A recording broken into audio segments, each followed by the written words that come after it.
Hello, friends. How are we doing? Happy Sunday. What are days anymore? I really don't know. Once you start doing mostly like freelance stuff, you have no idea what, what day of the week it is anymore. But hello, there are many a good beans hanging out in chat today. I hope you all are having a good morning. If you are new here, we're going to introduce ourselves, introduce the show, what we're up to today. My name is B. I use they, them pronouns. I am a queer and disabled variety streamer, broadcaster here on Twitch. And we are doing our Humans of Twitch segment. I've also just realized that I never turned the music on, so you're listening to just my voice. That's fine. Um, which is essentially we just interview really amazing humans who happen to be Twitch content creators, but are honestly amazing humans far outside of just the content that they create on this here platform we find ourselves on. And we'll there was an advertisement on the YouTube video. Um, and I will. It's a morning apparently. I will turn it over to my lovely co-host Jupiter to introduce herself.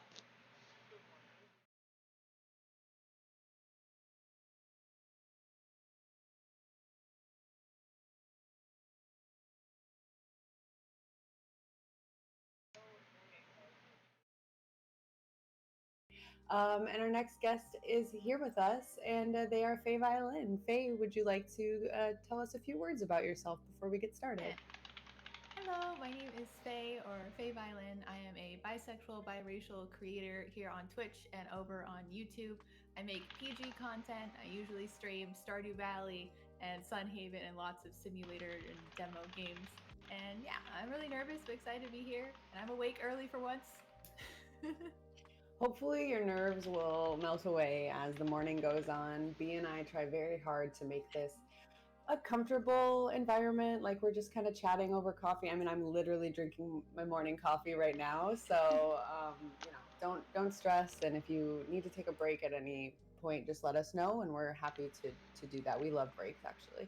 Um, all right, well, let's kick it off. We have some great questions lined up for you today, but just know that we may not stick to the rigid question structure. We like to see where the conversation takes us, and if there's anything that you want to talk about or go off on a tangent about, that's where the magic is, as we say. So feel free to speak in as much detail as you would like about everything.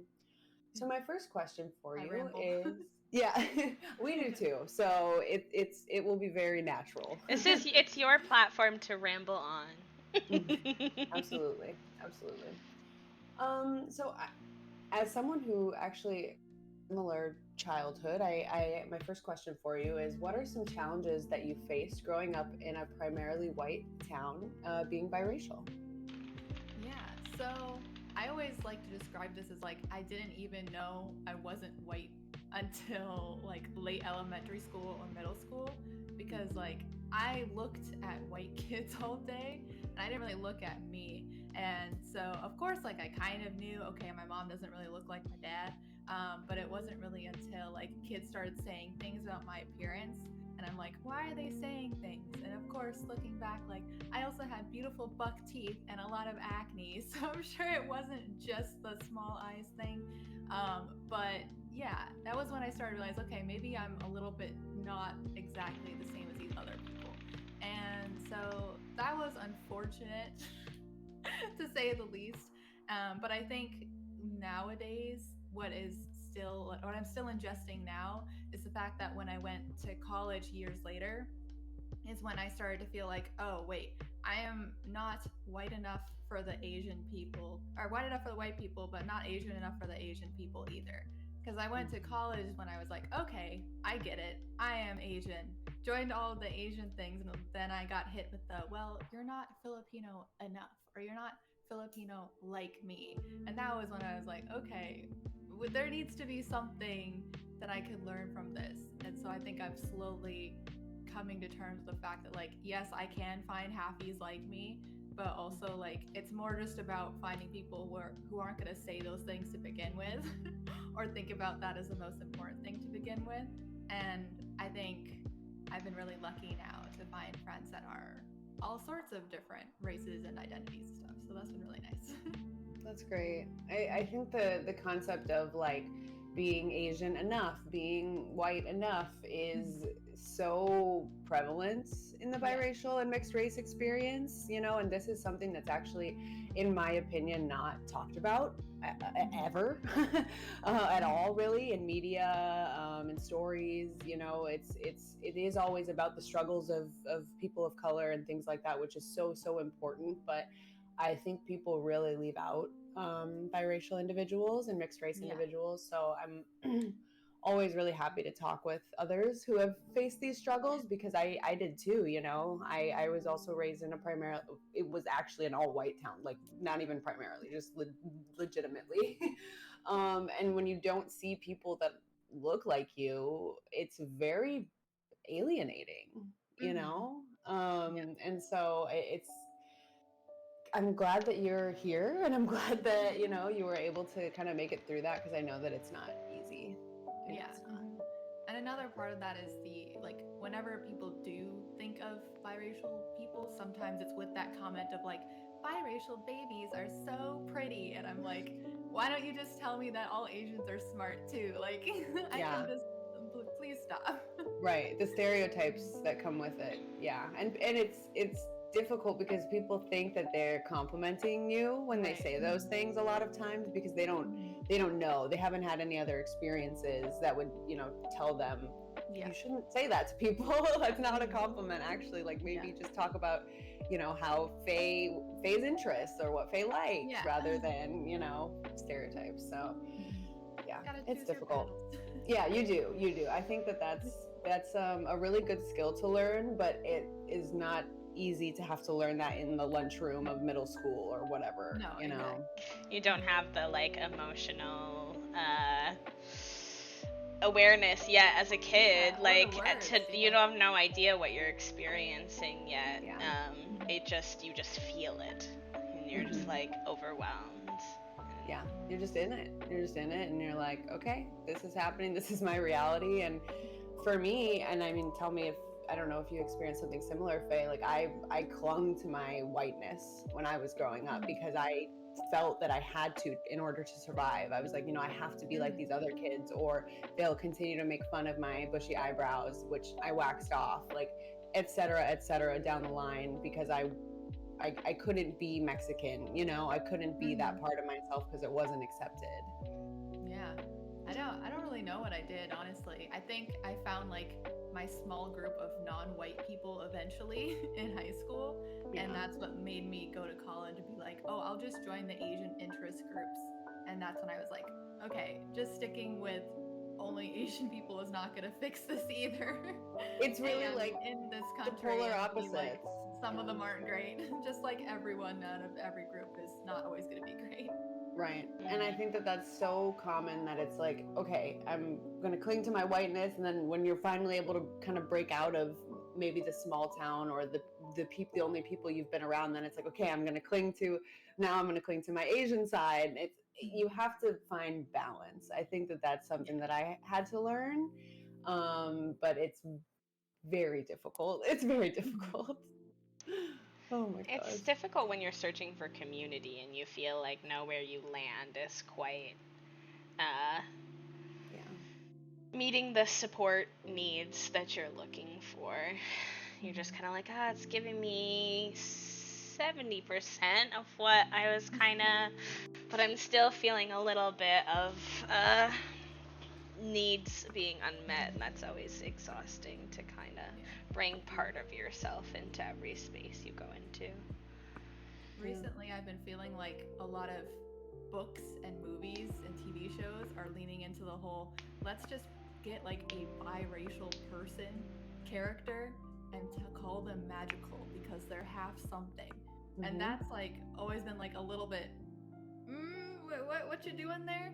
But particularly like because I am half Asian, what I always notice is when they have a half Asian character that's literally supposed to be half Asian. Like I've read the books and it's like, okay, she actually talks about her culture and stuff. That's cool. And then they cast just a white person or just an Asian person. And I'm like, okay, it's like totally fine. Maybe you couldn't find someone, like, it's not like we can always get the exact percentage of everyone, right? But there's one I always think of because the main character and the secondary character are supposed to be half and half. And they only got the secondary character to be half. And they cast like a full person as the main one. And I'm like, you found someone. They're both talented. Why couldn't. Nope.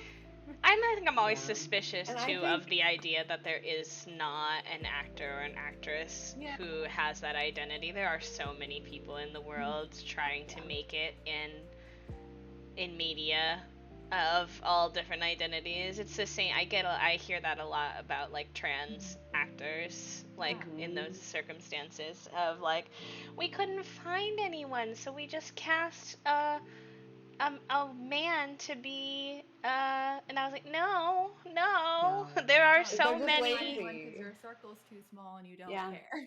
The Yep, circle's they too don't small, care. and like I feel like so many companies are really afraid to be very direct about what they're looking for in their searches, and I feel like that's very odd. I guess they don't want backlash from problematic other humans.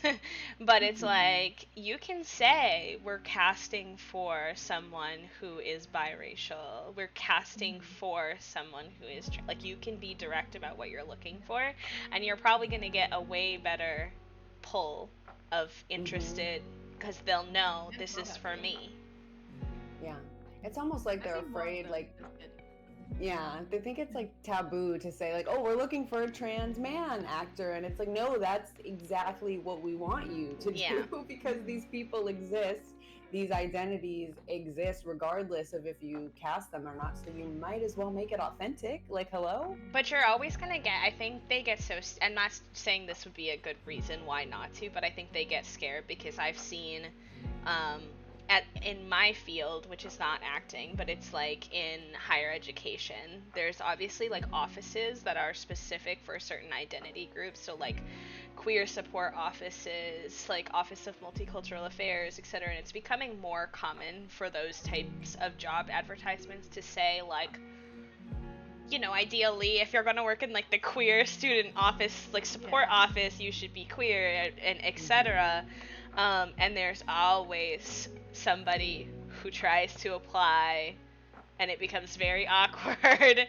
There's always somebody, like I was at my last job, and there was an opening in the office for like the like BIPOC students, and this like coworker I was working with was so proud to announce that he was applying for like the assistant director position over there, and me and my colleague were like, I don't think you should be. I don't think that spot's for you. And like there's just so many spots available for you already. Do you have to take the one spot that's designated for somebody else, you know?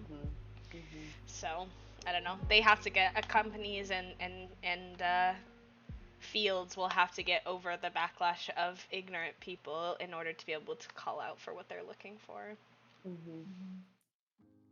It's a tiny hump, but they don't want to do it. You can just ignore those people, honestly. I don't know. They make, I don't know. They want good PR, you know. Right. All about that good press coverage. Yeah. Oh my gosh. Okay, I have a follow-up question. As we said, like I think we all agree that the biracial experience is not often highlighted well or accurately in media and otherwise. So Faye, is there anything that you'd like to say to others out there who might be struggling with their identity? Yeah, I guess my biggest takeaway is that you're going to find very few other people like you, and it's gonna hurt when you do find them and you don't share the exact same experience, and that's okay because you are literally equal to finding one other experience. Like, so if you have a difference, that's fine. Like, maybe you should share your experience as well. One thing that I've noticed is like a lot of biracial Asians that I've met or shared experiences with, they express that they were like learning a second language and they regret that they never did, or they are trying to do it now, and that kind of instilled in me like this feeling of like this like pause, like, wait a minute, was I supposed to learn Filipino? Am I supposed to want to do this thing?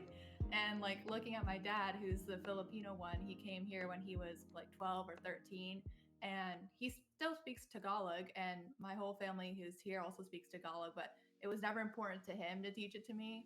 And I really don't think that I need to learn it to be able to connect with the culture. And I think that's fine. But like, it took me a while to be like, it's okay. I don't need to share this little bit to still be valid or still relate to these people. So it's okay. Everything's fine. We're all just little beings on a rock in space. You're doing great. That's good advice. Yeah.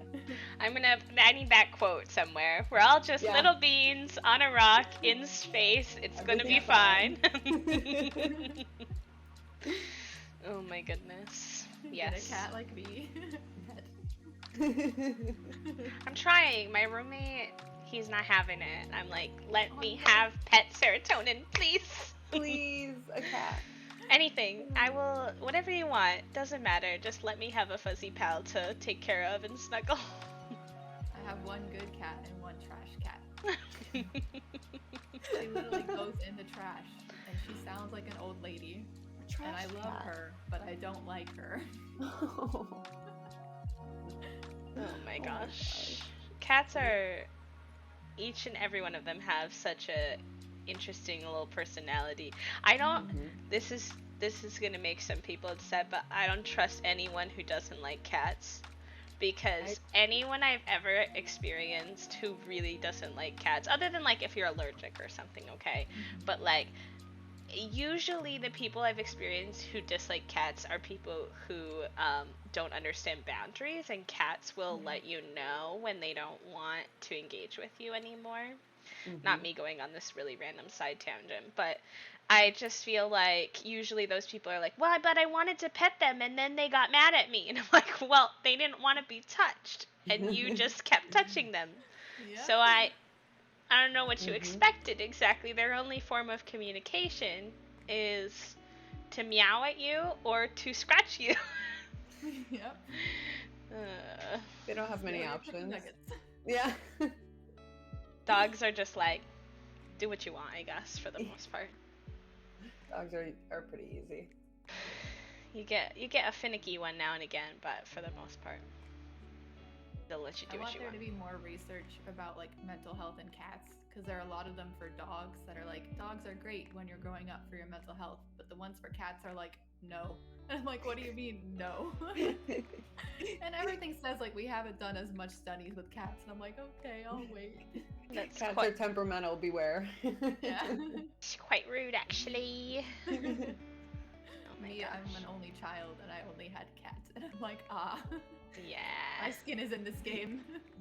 I did not. We did not. We had one cat growing up, and I'm not gonna lie, she was an experience, is what I will say. She was part Siamese, which we didn't know when we got her, and they tend to latch onto one person they really like and then be quite feisty pretty much to anyone else. And it was a little difficult to navigate whenever we had like guests or anything, because she didn't really like other people. That is a mood. It was quite unfortunate though, because the cat was a gift to me, and the cat latched onto my dad, not me. So I was like, well, this is kind of sad. She didn't dislike me, which was good, because considering, I mean, how she acted towards some people, it could have been a lot worse.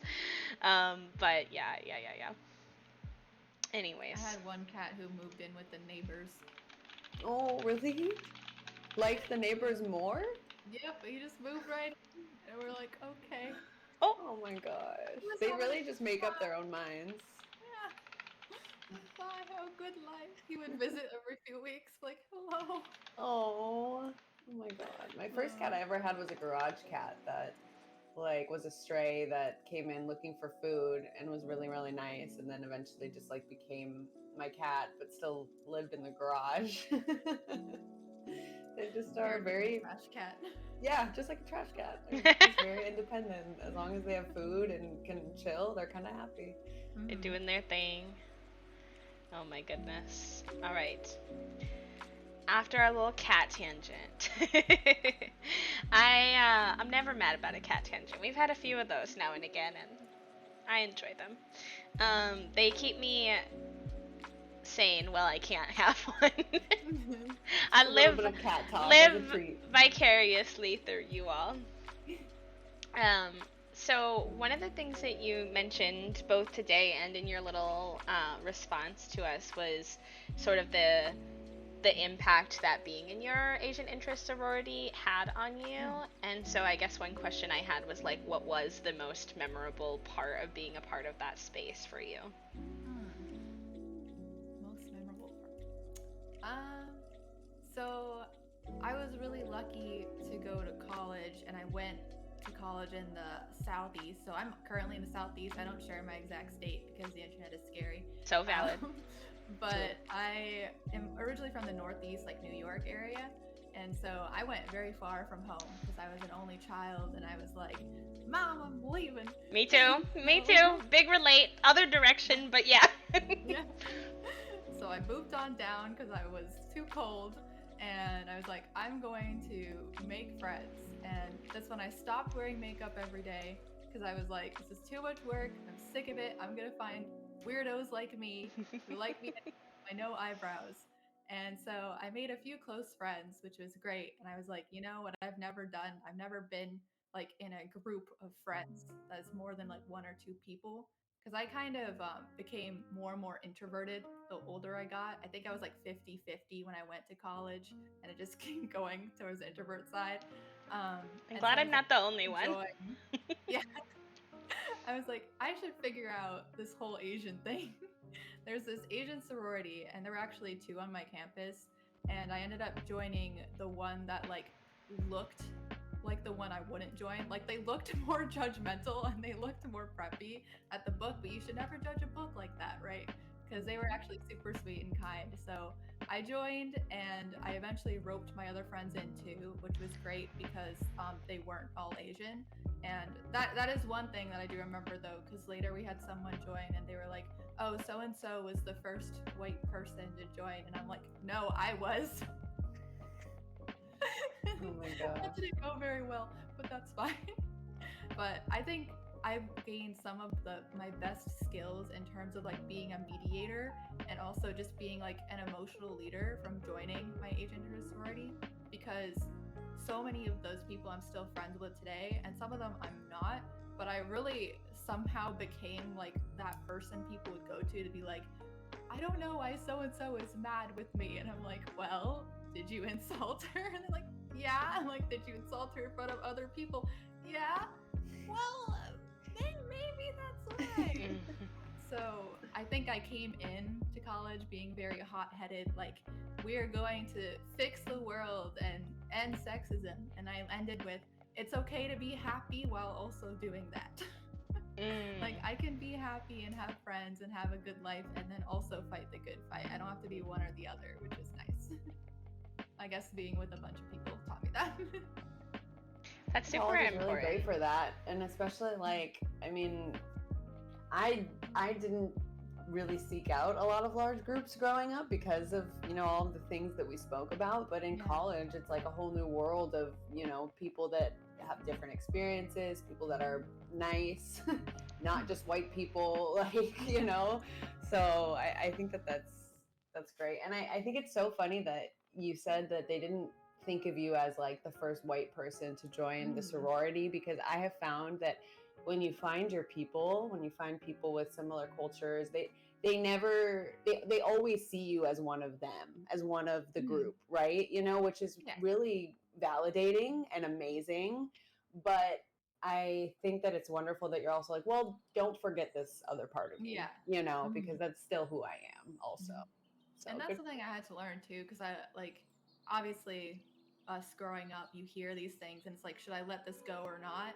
And so up through high school, I was like, maybe it's me, like I'm the problem, I'm too sensitive. And now that I'm here, like in my mid 20s, I'm like, well, actually, I don't give a crap. Maybe I am too sensitive, but this is just how I am. I can't change it. I can't change the fact that that hurts. So I'm just gonna say something. And I think finding people through Twitch and like Team Emporium specifically has taught me that like it's okay to be quote more sensitive than like some people, because that's just not your people. You can Right. find them. I mean, people who care are not going to push you like that, Yeah. especially not more than once by mistake. Absolutely. And anyone that cares is going to be open and accepting of exactly who you are. And I think that it's Yeah. amazing that you say, no, actually, this is who I am. And saying that out loud is really, really powerful, even though it's scary as hell. Yeah.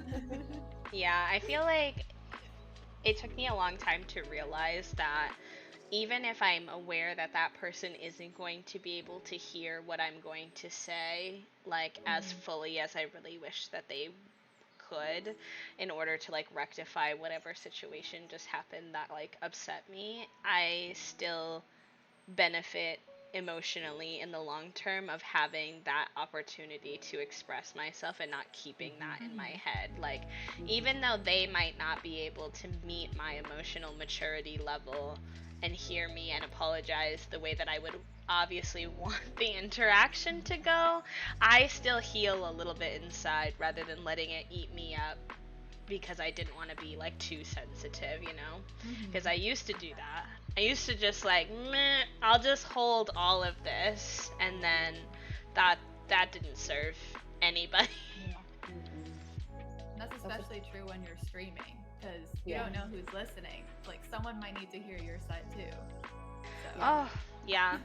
And that's huge. such an important thing to mention too, because like recently I've been like struggling a lot with like sexuality stuff, and Twitter is just a shitstorm when it comes to that. Particularly lesbian Twitter is just a nightmare.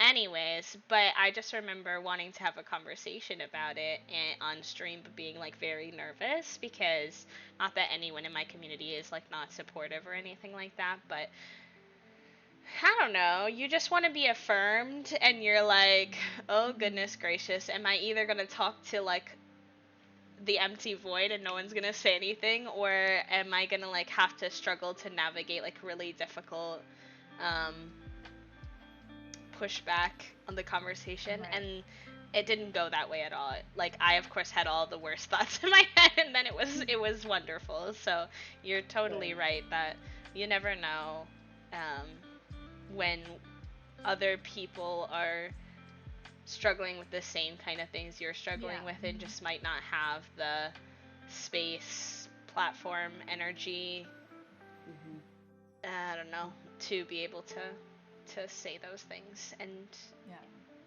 you're like, sometimes it's a relief to know you're not super unique in that way. yeah. Oh, it's such a relief. Oh my God. I think that that's like truly the most powerful thing about Twitch for me. And tell me, Faye, if you've found this to be the same. Like, and speaking of sexuality, I mean, you're biracial, you're bisexual, both of which I am. So all of the best All the buys are feels. absolutely biconic.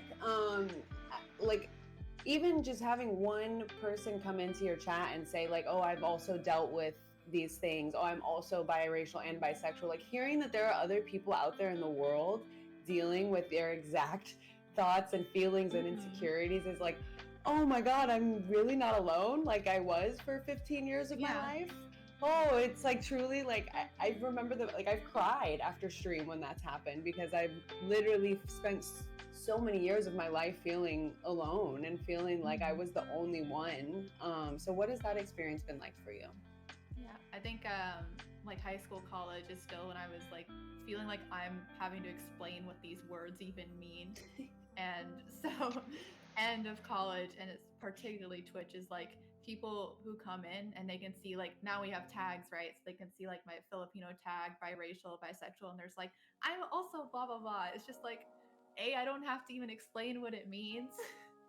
And then B, like, I don't think anyone's done that and then ended up being a horrid person. So, knock on wood, but that's been wonderful. So yeah, it's really affirming. And then I had one person come in. Of course, I can't remember their username. Not that I want to drop it, but they were like, "Hi, I was like in your sorority, and I found your link through blah blah blah, and I'm also bisexual, biracial." I'm just like, "You're what now?" And you popped over here. Oh my gosh, So your influence. It's like spanning, your college and now on Twitch. Like, that's so powerful. That's why I the most hilarious thing about that is they said something about like being biracial, and then someone who comes to my stream like most every day respond to them and say like, oh, like don't ask Faye what their race is because it's in their bio. Because we had been getting a lot of trolls recently that was like, what the heck are you? And I'm like, it's fine. They just said that they're in my story. Like, you missed this little thing. Everything's fine. But it was like a nice moment of, this person's really cool. This person's trying to help. And it was just nice. It's wonderful. It gives you the little like tingles. I don't know. It just it's the most beautiful aspect. That's why I always remind people, like, people get so caught up in what do I have to offer that's so unique on a platform that has, 9 million broadcasters. How do I stop myself from feeling like I don't really have anything super special to add? And I'm like, you are you, and that's what is the special that you add, like the unique intricacies of your identity and your lived experiences and your family and your friends and where you've lived, and literally everything is what you have to bring to the table. That is it. I know you are your brand. I know that's very scary, but the reality is just that, like, no one else. You can do all of the exact same things. You can play the same games. You can have a similar energy. And still, no one else can do what you're doing.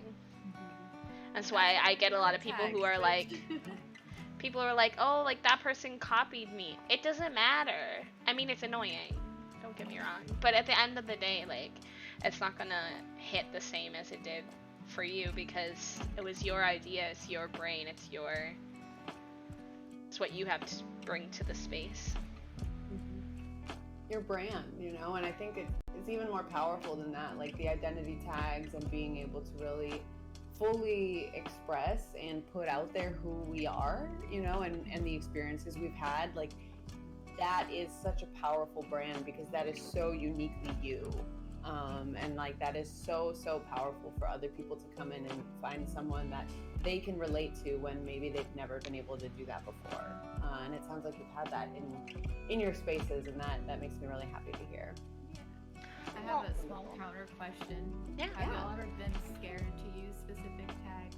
I'm sure it's things, but Oh my god, I change my tags every stream. Let me just.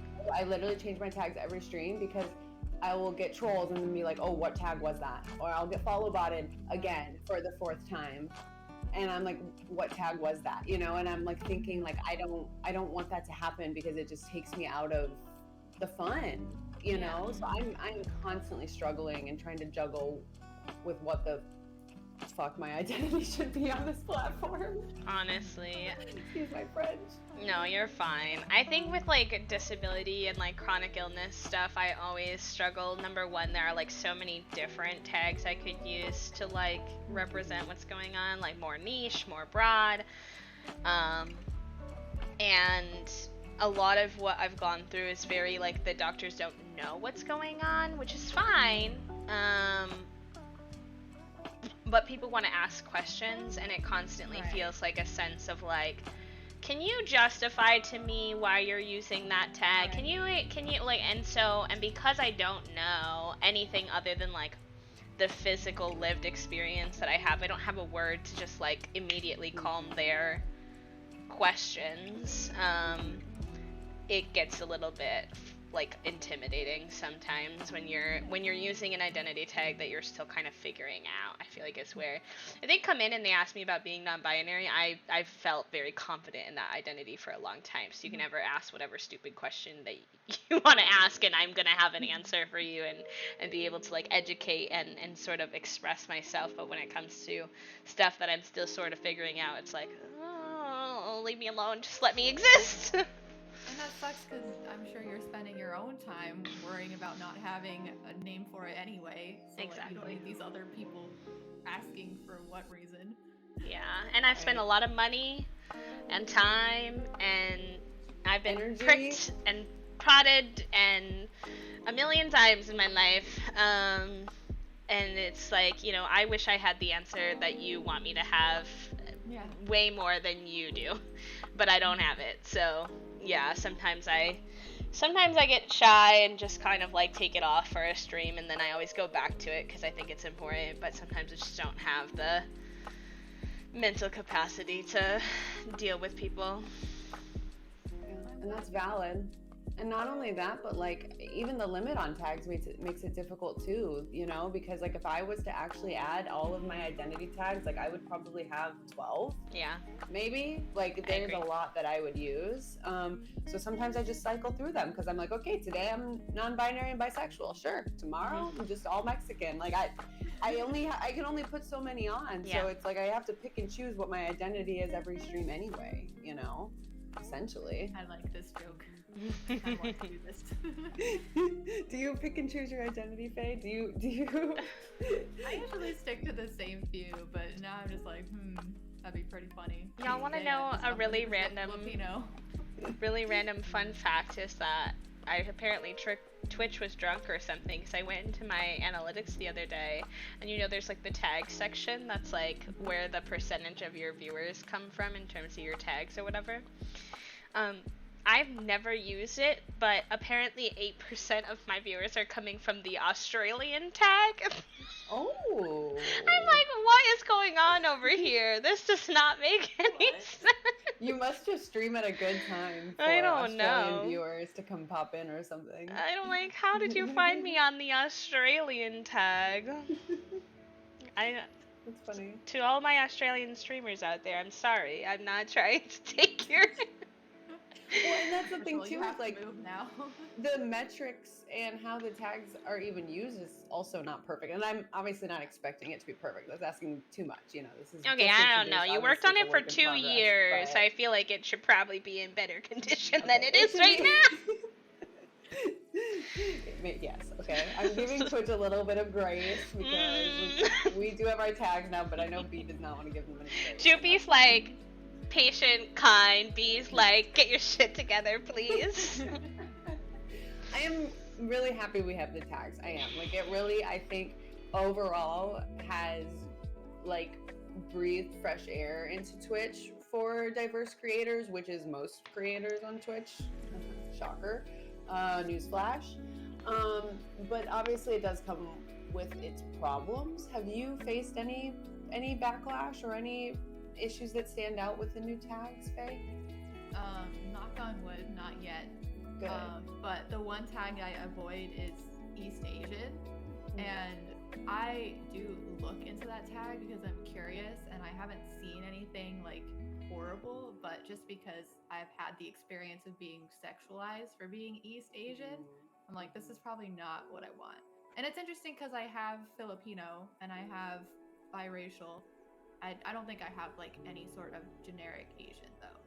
And so my most viewed or searched for tag is actually Filipino, which I think is really interesting because it's like 68 or 70% of like compared to the other tags. I'm like, nobody's coming in and talking about this. I mean, a few people are, but not that many. So it's really interesting. And I'm like, maybe everyone's just super well behaved, and that's wonderful.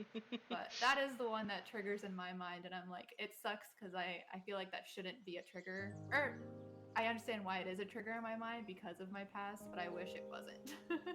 Yeah. Like you wish you had the freedom to use them as they are without having to kind of think about the deeper. Yeah. It's like Filipino to me is like specific enough. I'm like, maybe if someone's looking, they're also Filipino or they want to learn about something. But East Asian, the first thing I think of is like, let's sexualize an East Asian woman. I'm like, man. Yeah. And hopefully no one is actually doing that, but it do be scary.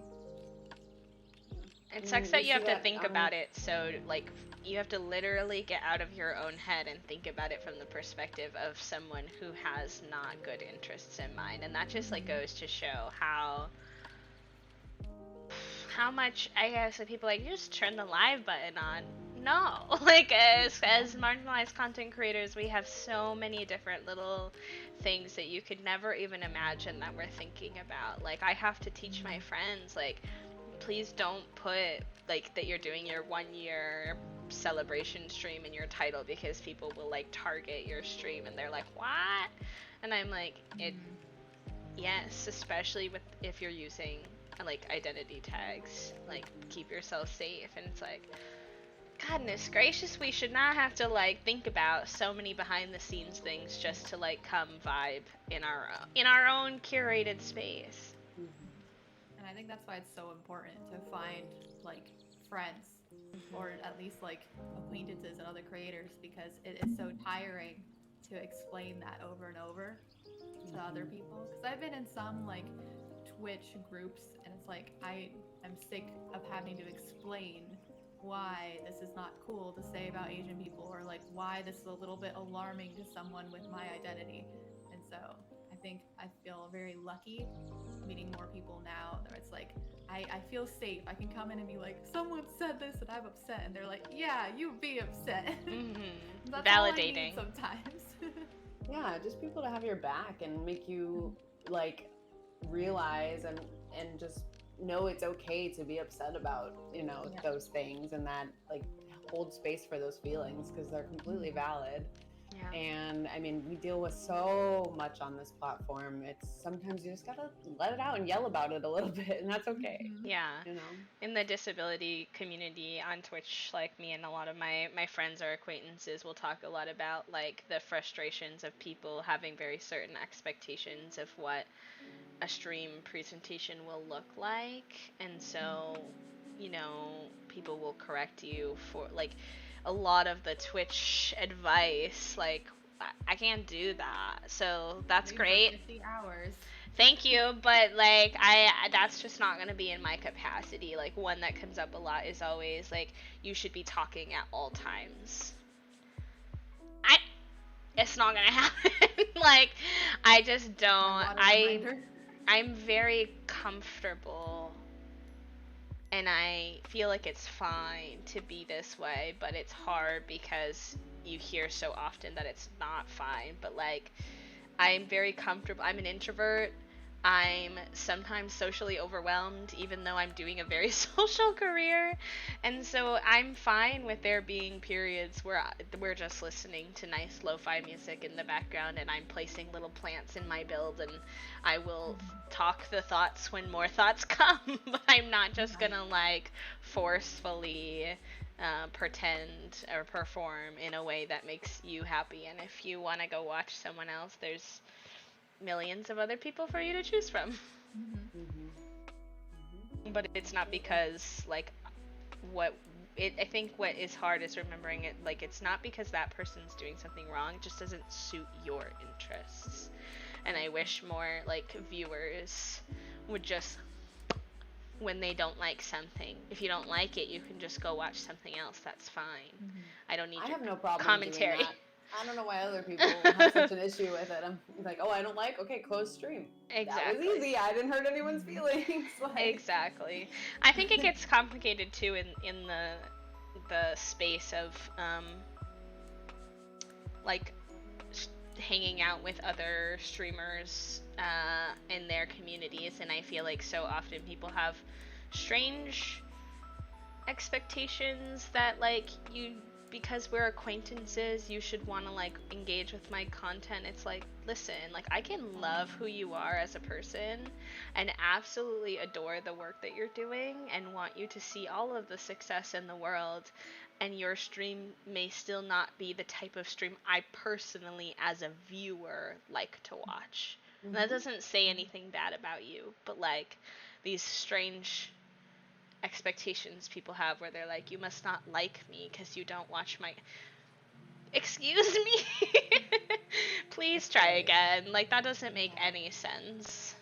The worst ones are, thankfully this hasn't happened to me, but I've heard from friends like they've had people who are just like, you don't raid me, therefore Oh, you yeah. are not supporting oh me. no. And it's like, oh no. Like, oh no. I don't know. It's one of those things where it's like, this is obviously not my people. Yeah. Yeah. Well, and those We people can't are so change, transactional, and that's not. I'm not at all interested in that kind of relationship. And I've had people I really thought were good people then start engaging in some of that kind of behavior of like, I did this for you, so you should do. And I'm like, no, because it's just like, that tells me that when you engaged in what I thought was a nice supportive behavior, you did it for your own personal reasons. You had a manipulative concept, like purpose behind what you were doing. It wasn't just because you wanted. And the thing about that to me isn't even necessarily morally, my concern isn't necessarily about me and how you've hurt my feelings. My concern is about, a raid is something to bring your community to a safe place for them to land. So my moral qualm with you being mad about that kind of thing is that you raided someone for your personal gain rather than a safe space for your people to go, somewhere you thought they would like to land. As it is about who you're bringing with you, not about where you're going. I mean, obviously where you're going matters in terms of the safety of who you're bringing with you, but like I feel like so many content creators, even, decent people, like get sidetracked from the purpose of what we're supposed to be doing here, which is community. That's what I was just going to circle back to, was community. And I wanted to ask you, Faye, like, it sounds like you're very community oriented, and we often talk about community over competition here because we think that that's very, very important for creators on Twitch, and just for, I don't know, Twitch to maybe be a bit of a better place for all of us. So how do you inspire community, and what does community mean to you here on Twitch? Yeah. So I think the riskiest decision I've made about my channel, but I'm not going to change it, is to have a PG channel, because it is difficult. And I was going to say, with rating in particular, that has been difficult, and it's been a learning process because I'm like, I have a PG stream. That doesn't mean that all of my streamer acquaintances or friends have PG streams. And that doesn't necessarily mean that you have to be completely PG for your stream to be a great place to land, because we have gone to like PG-13 or like just not extremely mature places, and that's been very enjoyable. And I try to be very transparent, like, hey, we're gonna raid this person, you know them because they've been there before, or we're gonna raid this person, you don't know them, this is what they're up to. And I think I've done less of this now, but I have done some that are like, this person is rated mature, however, it's because they say like fuck and they're just drawing. So if you're not cool with that, that's fine too. So I forgot where I was going with that, but yeah, the raid has been interesting. But for me, I think the reason I have a PG community, there's a few reasons. Like, one of them is just because like I get uncomfortable with like very rated R stuff, like traditionally rated R stuff, like sexual jokes. I don't really find them funny unless I'm like personally close with someone in real life. And so that was never something that I was going to put onto the internet. And so like that happens to fall under PG. And then I also get like when it comes to horror and stuff, so I also don't do that unless it's like a specifically mature stream on not my normal days. But I think the bigger reason is because when I was growing up, like on YouTube, it was like the time of YouTube where everyone was just trying to be surprising, and it was just racist. And I'm like, that's not funny. Yeah. Like, is it just not funny to me because I'm not white? Young era, like our childhood era of YouTube was something else. Yeah. So I think I subconsciously and now consciously, I'm like, I want to have a space where like we're going to have 13-year-olds on the internet anyway. Yes. They're gonna be on Twitch anyway. So wouldn't it be nice if they could come here and just watch me run around on my Stardew horse? Yeah. And maybe talk about like race in a PG but educational way, instead of like trying to find someone and then feeling meh because it ends up it's not really great. So yeah. And I always like struggle to word this because I want to be really clear. It's not like I don't watch rated R streams. It's not like they're not good or they're not funny. It's just I don't think I'm capable of doing that. And that's fine. Like, we can have a million different types of tea, and that's what makes our little space meteor fun. Yeah. Right. It's important to have all sorts of content. I mean, that's why Twitch is so great, because I think there really is something for everyone, both as a viewer and as a creator. So, I mean, it's amazing that you know what you like to do, what you're capable of and what makes you, you know, comfortable versus uncomfortable, because Mhm. a lot of people don't even know that going into streaming, and they kind of just like find that out as they go, and that is Yeah. not ideal. No. It's not ideal. We have this conversation on my team a lot, on the Sprites team, about PG versus non-PG content, and just like somebody has to do it, right? Like somebody has to create Somebody's got to do spaces, PG content, because it's not um, going to be me, okay?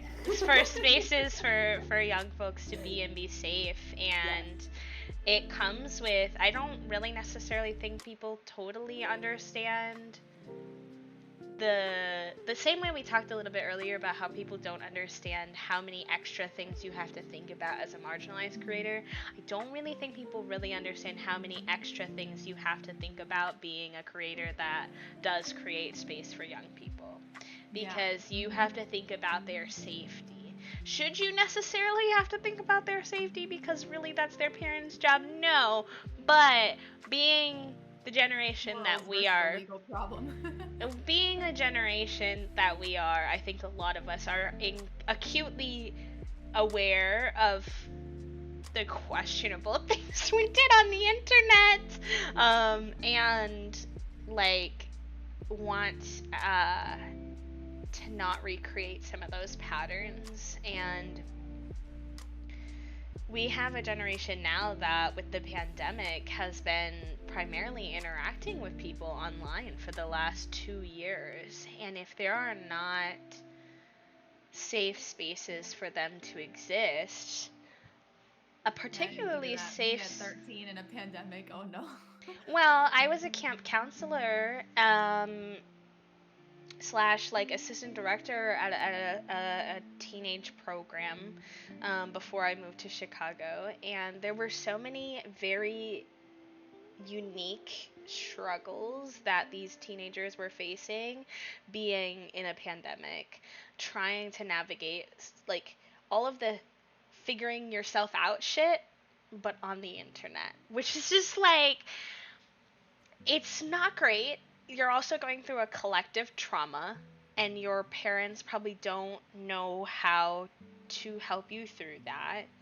Um, and I just see, not to like generalize, but I see a lot of folks in spaces they shouldn't be in yet, and engaging in topics they shouldn't be yet. Like, I see this on TikTok a lot. Like, you'll get like teenagers commenting on adults like content, being like, "Step on me."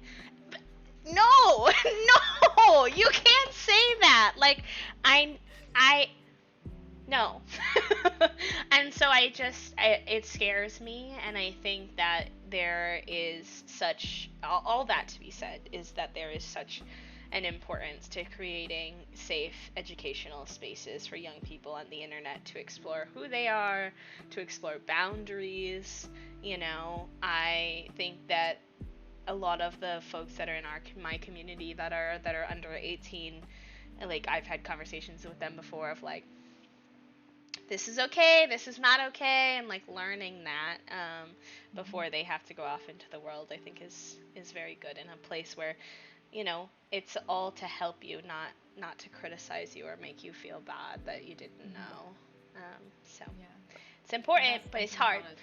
on the best sentence on a TikTok I saw is like a mom talking to her son, and he looks like he must be 5 or younger, and she's like, "It's not that you are like, it's not that I don't trust you. It's that your brain is just not ready yet. Yes. It's not that you're bad or you are not like going to be able to explore these things later. It's just your brain is still learning. It's still growing. You're Yes. gonna get there, but it's just not right now. It's not because I hate you. It's not because you're getting punished.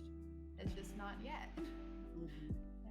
Like, you There's could. like 2 cosplay accounts that I follow on TikTok, and I follow like cosplay accounts all the time, but they're very notable. It's like Love Bunny Cosplay and Dino Graveyard, because they actually put like trigger warnings, and then they actually put little comments under that are like, "Hey, this is a fake story, and it shows like a toxic relationship. This is not a health depiction of a healthy relationship.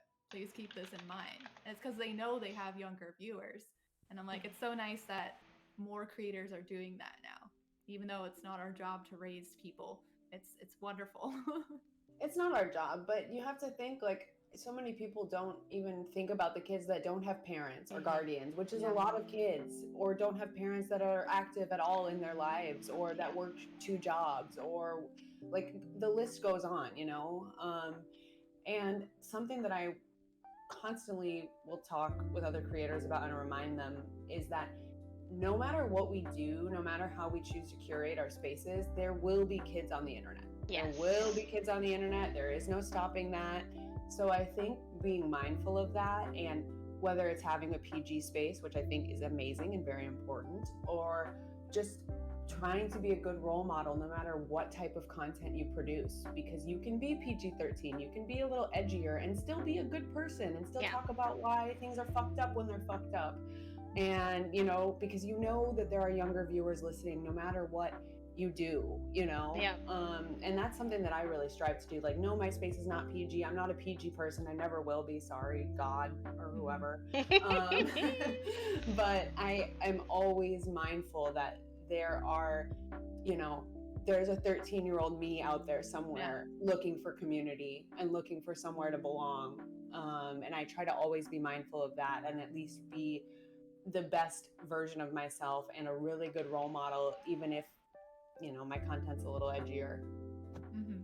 because that's, it's not our job, but it is our job to be good leaders and put good content and good, just like, things onto the internet, because there's enough bad.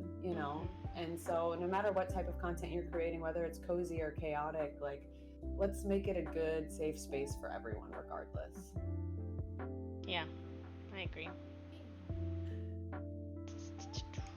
All right, let's see. Gosh, we've had so many wonderful little like tangents today, and I'm just like so cozy in our conversation.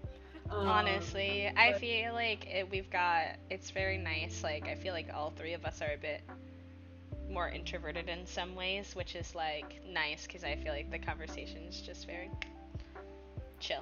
yeah, very chill. I agree. Like, how the heck Um, was I an extrovert once? I don't know. Yeah, same, honestly. well, the internet helps us to, you know, become as introverted as we want, which Yes. I think is like a good and a bad thing. I don't Mhm. know. I've definitely become more introverted, which I know is probably hard to believe, but just like not even having to leave my house really for 2 years, or you know what I mean? It changes us whether we really want it to or not. All right, let's see. So you talked a little bit about how you left your 9 to 5 in order to do content creation and freelance Right. work full time. So tell us about that. What has that journey been like for you? Yeah, so I didn't leave of my own accord. But essentially I was at a oh God, what year is it? Oh Lord. I don't know what it Relatable.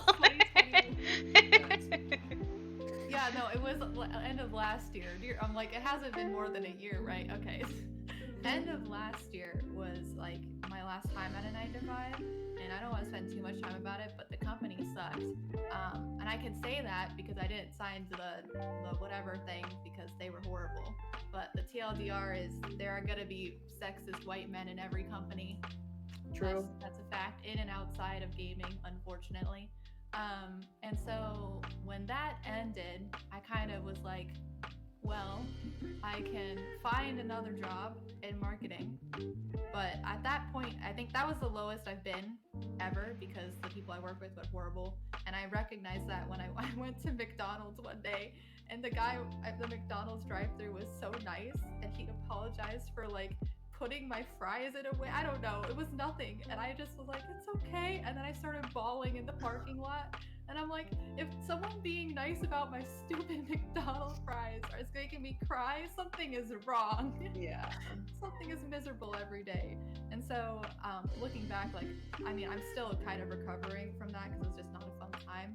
And I don't think I would have been very good at another job so quickly anyway. And so at that point, it's like, well, I am selling stickers on Etsy. That's pretty cool. I should keep doing that. And I had started streaming consistently on Twitch last March, and my job was gone like September-ish. And I was like, I'm just gonna keep streaming and selling stickers and stuff. somehow along the way, I was like, well, I could just, use whatever savings I have, but let's see what I can make freelancing. So I started with like Upwork. Upwork is pretty cool if anyone needs to do that. And I was doing like ads management still. And nowadays I write like freelance SEO articles for solo clients. And that's been like a little bit like of a healing process because I actually have clients that are like, you are helping me so much. Like, this is actually so nice. I can finally make this product I want to because you're handling my blog. And I'm just like, oh, right. There's good people who will pay me money. Okay, I remember now. And so that's what I've been doing. I've been writing SEO articles, and the way I have my days laid out is like Monday through Wednesday is my streaming days. And then I also try to make YouTube videos now within there, and then I'll usually edit also the rest of the days. And Thursday, Friday is like my SEO writing stuff to pay the bills as one does. And it's been really interesting. I still struggle sometimes to be like my own boss in terms of schedule because I sleep a lot. But having the SEO article and clients, and we have like contracts every week, really helps everything else fall into place. And yeah, I don't know what I'm going to be doing in the next few months or years, but I don't see myself going to stop making content. I think a big reason was in April, I stopped looking at my Twitch statistics completely because I was like, well, I'm unhappy when I look at it. So what if I just don't? And so I didn't. And I made a YouTube video about it. And then April, I don't know my months, January, March, April, May, I looked at my stuff again. And then I don't think I've really looked since after May. Because May was like, oh, I'm allowed again. And nowadays I'm just like, meh, I don't know. And I think it's interesting because, numbers do matter. I look when I have to update my pitch deck, but otherwise I'm kind of like, at the point where I'm going to make things anyway. I made YouTube videos when I was 13 and then I stopped and then I went back to it. So I'm like, I love it, so I'm gonna keep doing it. So what's the point in looking at it if I still have my plan of making more content and finding more people to come enjoy the content? I don't need to look all the time, which is nice. Are the numbers going to stop you from doing what you love? No. Yeah. For me, it's like the constant checking is so anxiety inducing that it's like that it does hinder me. I'm like, okay, I need to stop because I'm bad, or whatever I put into my brain because of some silly number goal that was laid out by Twitch that doesn't actually mean anything.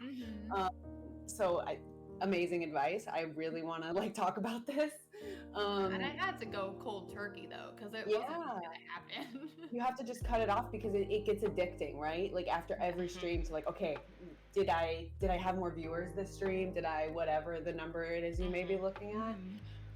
Oh my God. Forget those numbers. Who cares? If you're making content that you enjoy, if you're having fun, if you are, look at you, you're paying your bills, you're your own boss. What do the numbers on Twitch mean? Nothing. All these little pixels. Yeah, and so I think for you. I think it's just very important to keep all of that in perspective because realistically speaking, we like to it's like we associate it with ourselves, but so much of what it is objectively like schedules, the world, how busy the people in your community are on that particular day, what other content creators are live and maybe doing something special that day. So it's not that they don't want to be with you, but they're hanging out because someone has a special celebratory stream, or there's just like so many outside factors that are completely outside of your control. So to associate your worth with these numerical values is just not only super unhelpful, but also just like really inaccurate. It's a really inaccurate representation. And then there's algorithms, right? Like you can post the same content on 2 different days at 2 different times. I mean, I've seen people repost a TikTok because they were like, this is a really good TikTok, and it didn't go anywhere. And then I recently had a friend, Mono, who like reposted one of her TikToks that was like, it didn't get seen by like anyone, and now it has like 900,000 views. It's the same TikTok. It just got posted at a different time and hit different on this algorithm we have no control over. And that just like tells you something. It's frustrating. It's like both helpful and frustrating information to have to know, but like I've posted Sims content before on Twitter and had it get like 3 likes, and I posted one the other day and it got like over 200. Just depends on who sees it. And you really, I mean, you can do a little bit of research and sort of curate that a bit, but like largely there's not much you can do about that. So it's just kind of like it's the luck of the draw, and I think consistency, and not consistency in like an aggressive, you have to post 3 TikToks every day kind of way, but consistency in like not giving up on what you're doing is really all that is in your control. Is to just stay on your path, not so tightly that you're not doing self-reflection, right? Like I've seen people stay on their path so hard that I'm like, you're not. There's no self-reflection happening here behind this Right, camera. yeah. I can tell that you're, but also like recognizing that if you gain one new member of your community from a stream who really enjoys your space and feels validated there and is going to be an active part of that space with you, that's a huge win. Like way bigger than people give it credit for. I get very excited after a stream if I feel like I met someone new who's gonna vibe really well with our space and probably gonna hang out with us quite a bit. It's like, yeah, we got like a new friend, let's go! Like, and I feel like, I don't know, I feel like that gets lost in the sauce sometimes of like, oh, but I had like less people here overall today. It's like, so what? Y'all had a good time. That's what really matters. It's Twitch's fault they make it so punitive. I'm not saying it's like, I don't know. I always like to clarify when I say these things. It's okay to be upset. It's okay to have feelings about it, but be upset at Twitch for making the system so punitive based off of numbers, not at yourself or at your community for what the numbers are. Yeah. I think what put it into perspective for me was like, I don't even know, May, because I just don't even know now, May or June, there was like 1 or 2 streams where J-Rock from Team Emporium like rated me, and it just completely like blew out my average for the month. And I'm just like, that's cool. And I care enough to be like, thank you, that's awesome, I had a great time, but I don't care about the numbers, because like, hey, like these are just numbers. That's cool. I'm so glad that like you trusted to come over here and we had a great time. That's all we need. Yeah. And I try to tell people too, like whenever, because I think I have a few community members that are like, I'm sorry I couldn't come to stream last week, or like I missed this, I wanted to see this but I couldn't. And I remind them every time, I'm like, I am perfectly capable of sitting here and talking to myself and having a good time. Yeah. If someone else has a good time, that's cool. Please stop apologizing, because I can just talk and I'll be great. Yeah, it's like I don't have an expectation for you, I always try to remind my community that like this is a space for you to come when it serves you. And I recognize that it has nothing to do with me, that sometimes this space might not serve you. It may have to do with your need to take a break from social media. It may have to do with, maybe you're in the middle of a super introverted space, right? Like you just don't really feel like being social, and this, like, I have some community members who are like, I really like hanging out here, but when I'm here, I really like to engage with everyone because this is a community that I have friends in, so I feel like it's a hard space for me to like lurk in because I particularly like this space and the people in it, and I need to keep myself and like give myself a break from socializing, so I go other spaces for a little while where I'm more of a hard lurker and they don't really know who I am, and I'm like, that's fine. That's totally okay. Like, you need to consume or not consume the content that is healing for you in this particular juncture of your life. Because there have been, as a viewer, I come and go in spaces more and less during certain, phases of my life. And I would always want to be given that grace and space to recognize that, like, maybe a space I used to go to every single time they were live no longer serves me for some reason that is not reflective of the value of that creator, but just of my life. And I really like what you said, Faye. Like, I'm going to create content no matter what. Yeah. You know, like I enjoy doing this, whether that's YouTube or streaming on Twitch, and I'm going to carry that with me because Yeah. I struggle a lot. I do. I struggle a lot because no matter how hard I try, I cannot figure out how to turn off the email that Twitch sends you after streams. If anyone knows, let me know, because I've turned off all of my numbers, literally all of them. Like I don't look at I them think anymore. you have to but then unsubscribe from it at the bottom of the email. oh, and then it won't send it? I don't think so. Okay, thank you. This is going to be life-changing for me because I get the email and then I'm like, oh, let's go look at the numbers. And I'm like, no. But I need to remind myself I'm going to do this no matter what because I like to do this, you know, and it doesn't matter who's there, if some people are gone, if whatever, like, this is my job, you know? So that's really good advice. And that little tidbit's going to stay with me. That was powerful. Glad. So another kind of a follow-up question. I know that you're basically, you know, do kind of creative endeavors full time now, which is really, really cool. And you are your own boss, which girl boss.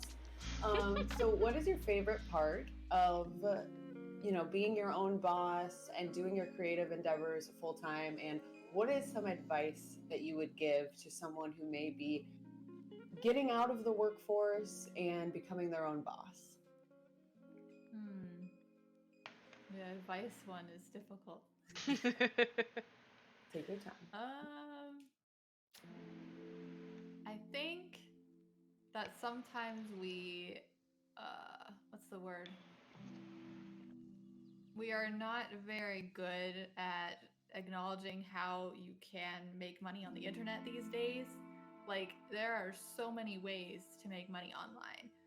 The caveat being that doesn't necessarily mean you can make a lot of money online immediately. So I would encourage someone who really needs to not be at a 9 to 5 or be at a part-time job and needs to go online. I would advise you to learn everything you can about like Upwork, Fiverr. What's the other one? There's another one I used to use. I don't remember. I've never used Freelancer actually. But I would advise you to learn about freelance writing in particular, because I think a lot of people don't give themselves credit for how good of a writer they are, especially if you happen to be a native speaker. Because there are a lot of people who simply just don't want to write stuff for themselves. and so, they'll pay someone to. Yeah, exactly. So like if you need to do that, I would advise looking at Upwork, because that's where I got started with freelance writing. And also like I have to acknowledge, like I already came in with some certifications in terms of ads management. So that really is what helped me, because I was terrified. I'm like, I don't have a job. Like, what the heck am I supposed to do? And I got really lucky because I landed like 2 ads managing clients. And so those first 2 months where I was unemployed, I was like able to make enough money to pay my bills and then like collect my brain and be like, okay, is this like a thing that I can actually do? I would not really advise anyone to just quit to chase the dream without a plan. As much as I want everyone to be able to do that, as much as I want to say you can do that, it's not possible. I want us to live in a society that where, you know, I can do this and you can do that, we can share our resources. Hashtag communism, I don't know. But it's unfortunately not what it is. So yeah, take care of yourselves first, and if you need to go, that's what you can do. I think my favorite part about my weeks is like in the middle of streams, because I stream Monday through Wednesday.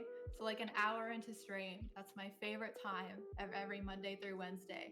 Because at the start, I'm really nervous, and in the middle, I'm having a great time, and by the end, sometimes I'm kind of tired. But that 1 hour in, that's a sweet spot. And then I always get really, really excited right when I publish a YouTube video. Yeah. Because the recording it is the hardest part. The editing is fine. The publishing it is really fun, because then I get to like talk to people about it. Yeah. But yeah. It gets to get out of your head and into Yes. into the internet stratosphere. Yeah. And I've had a weird time in the past few weeks. My parents were visiting last month. I hadn't seen them in over a month. And I published a video about like 5 upcoming farming games or something. And that video did like pretty well. And then I made a video about one of the games in there, and that did pretty well. And so I had 1 week of just pure panic because I was like, oh God, this video did well. I have to make another one. And it was horrible. I was just so mean to myself. I'm like, I have to get this thing out. And so now I'm slowly being like, it's okay. We can make things. People are being nice, and that doesn't need to ring an alarm bell. I don't know why that did. That was like a new thing. So It can what I'm feel struggling like with you're now. on an upward trajectory, and like if you don't take advantage of it in that moment, that the opportunity is going to pass you by. yeah. Yeah. I don't think that's true, but that's what it feels like. So I like completely Yeah. resonate with what you're saying of like Mm-hmm. you're like, oh, everyone's all, it feels like all eyes are on me right now, and I don't have Right. time to just like produce content slowly. Mm-hmm. Yeah. It's We just punish ourselves, you know, instantly thinking like, if I don't take advantage of this, if I don't do the next thing, if I don't one up, you know, the last thing I did, then it's going to be over. But Mm-hmm. that's not true, Yeah. right? Tell me that's not true, because I deal with this too. And everything you're saying, I'm like, our brains, yes, I agree. And how do we manage those things? I don't know. There's not a guidebook for this, so I don't have the answer. But I think that this is a very shared experience with creators, for sure.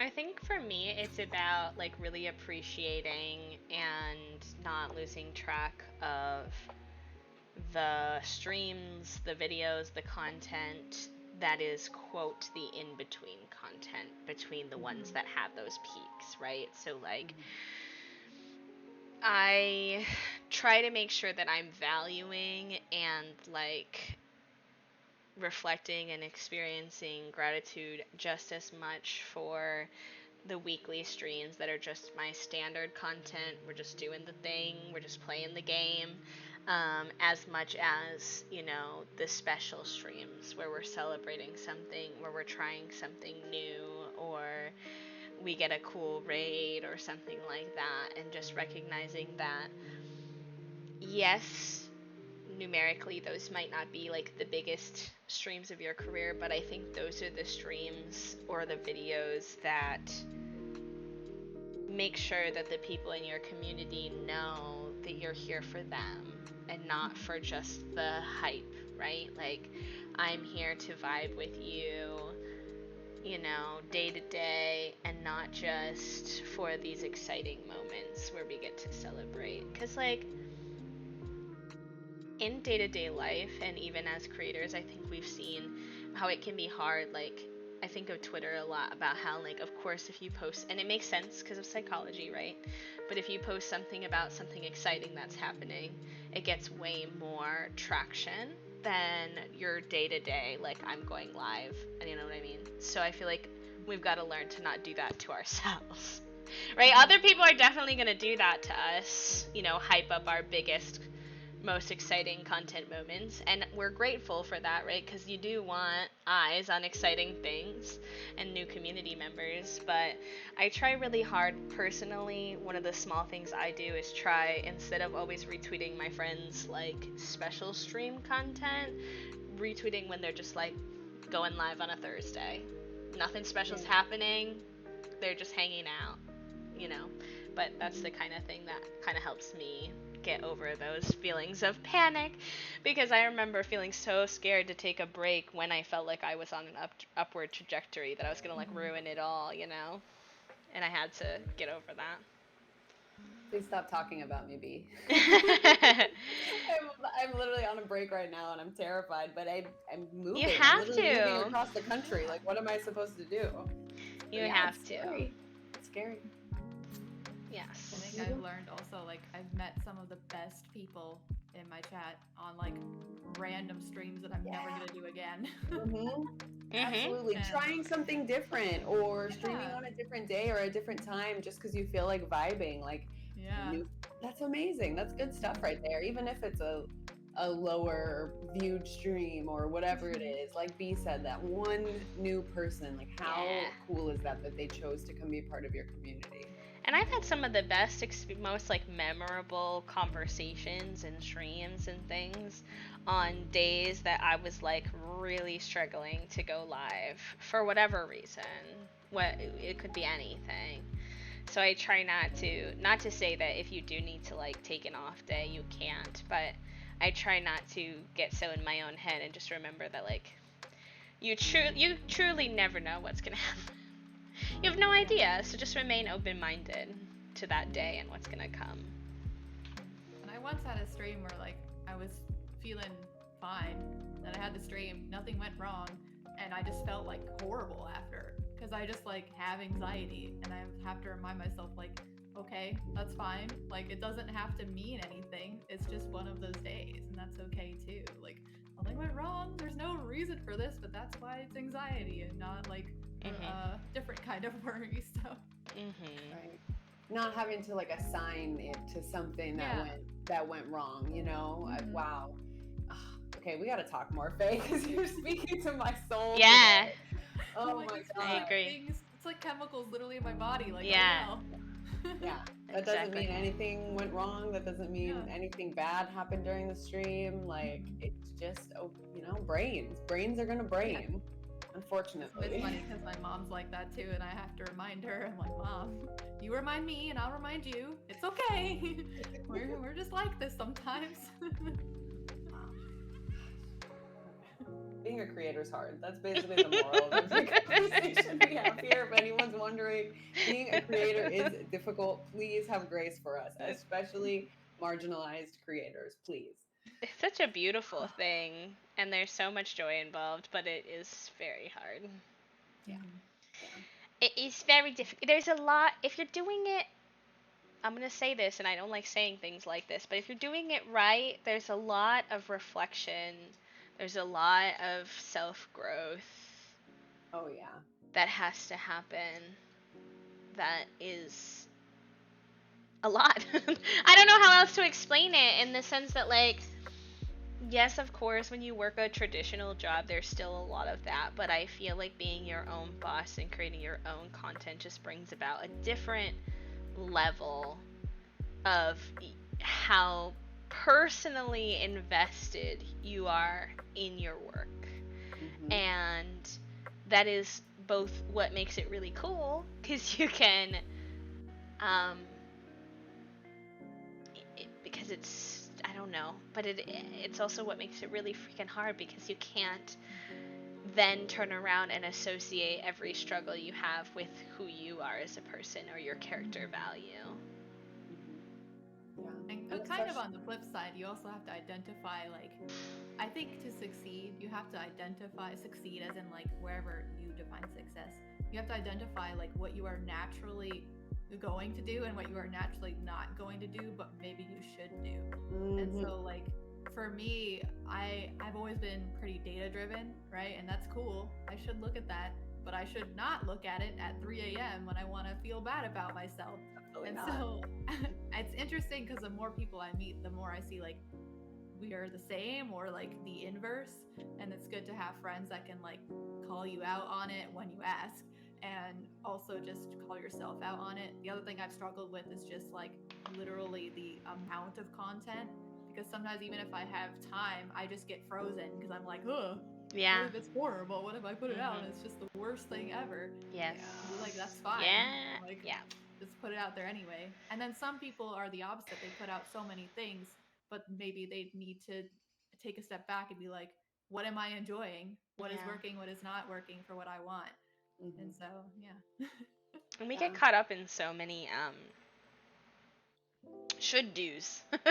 You should do this and you should do that. And like sometimes it's so pervasive that you don't even realize that you're doing it to yourself. Like at least that has been my experience where until I took a break I didn't even realize that there were certain little like should do's that I was enforcing upon myself that weren't quite serving me. They weren't bad, but Tick tick. they weren't um they weren't great either, you know, like yeah, the TikTok thing, and like my TikTok has not been suffering or doing any particularly worse because I'm not posting 3 videos a day. Like it's fine. And similarly, like I've gone back, like I stopped forcing myself to do so many like co-streams because I was like just feeling like that's what you were supposed to do to connect with other people, and like Hmm. I didn't know how else to support to I don't know, but I don't like them. So, and that's fine. Like I mean, I will do them occasionally if I'm feeling in a really good headspace. Sometimes I want to, but recognizing only doing them when I want to was like a whole thing. And so it's just really interesting how they trickle in all these little things you're hearing all of the Mm-hmm. time, and you're like don't realize you're subscribing yourself to certain requirements. Like how long am I supposed to stream? How many times a week am I supposed to stream? Like all these things that people teach you, and it's like guess what? You can do whatever you want. That's kind of like the whole gig. Yeah, you gotta do what works for you, even though it's not Mm-hmm. always easy to figure that out, because I think we do get caught up in the shoulds, and it's like, well, I can stream this many times a week, or I can put out this many YouTube videos a month, but is is that what I want to do? Like, am I having fun creating that much content? It's like it's a balancing act trying to figure out what works for you for sure. Um, I don't. There's no one answer that we Yeah. know for sure. That we know for Mm-hmm. sure. I'm glad you said that about co-streaming because I'm the same way. I'm just like I have enough anxiety hanging out with people I've known for years to like hang out with new people while live and balance all that. Of like, no, brain cannot. Yeah, like I can definitely do one now and again, especially if there's like a good cause we're working towards or something like that, or someone has something special going on. But I've also learned that co-streaming with the right people is less Yeah. stressful, and Mm-hmm. figuring that out, and figuring out that that doesn't mean that that other person is a bad person just because they're a person that doesn't work with me and my energy for co-streaming. And figuring out how to communicate that is harder, but I like to, if I am in a co-stream, it's like with other like in more introverted, more calm people who like we don't have to talk to each other every second of the stream. Like we can go on mute and talk to our communities for a little while and take a break from the constant communication. It doesn't have to be shouting and hype and whatever.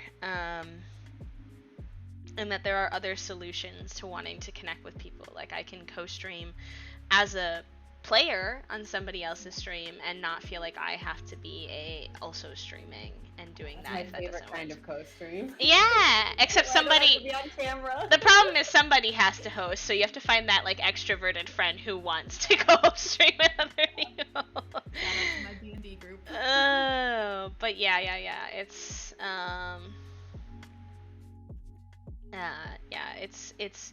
I guess my whole point being that sometimes I feel like I've subscribed to should haves without even realizing that Mm-hmm. I have put that in my own brain as like a requirement.